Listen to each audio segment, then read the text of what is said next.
Bonjour. À l'approche des fêtes de Noël, aurons-nous ne serait-ce qu'une petite pensée pour la Syrie? Des nouvelles nous parviennent régulièrement, par discrétion pour mon interlocuteur. Je reprends à mon compte un texte reçu récemment. En ce Noël, la Syrie ressemble à une crèche, étable ouverte, sans porte, froide, démunie et tellement pauvre. Là-bas, l'enfant Jésus ne manque pas de compagnons. Des milliers d'enfants ont perdu leur maison et vivent sous des tentes encore plus pauvres que la crèche de Bethléem. Jésus n'est plus seul dans sa misère.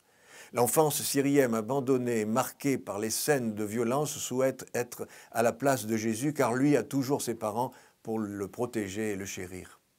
Ce sentiment de détresse est visible dans les yeux des larmes et le silence des enfants syriens. Certains d'entre eux envient l'enfant Jésus parce que ses parents ont trouvé une étable pour qu'il naisse et soit à l'abri, alors que certains de ces malheureux enfants syriens sont nés sous les bombes ou sur la route de l'Exode. Marie, dans ses épreuves, n'est plus seule.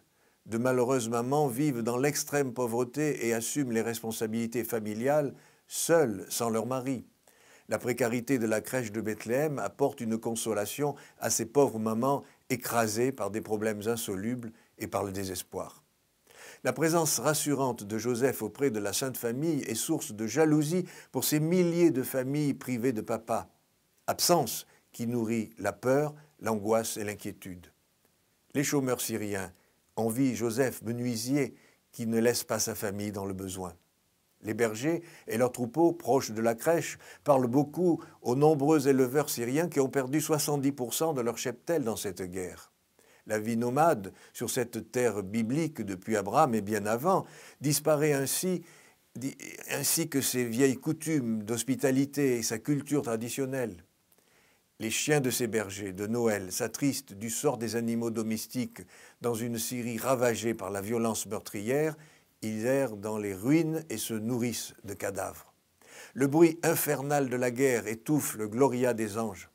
Cette symphonie de Noël pour la paix cède devant la haine, la division et l'atrocité cruelle. Alors, puissent les trois mages apporter à la crèche de Syrie les plus précieux cadeaux de Noël, paix, pardon et réconciliation, afin que brille à nouveau l'étoile de Noël dans ces sombres nuits.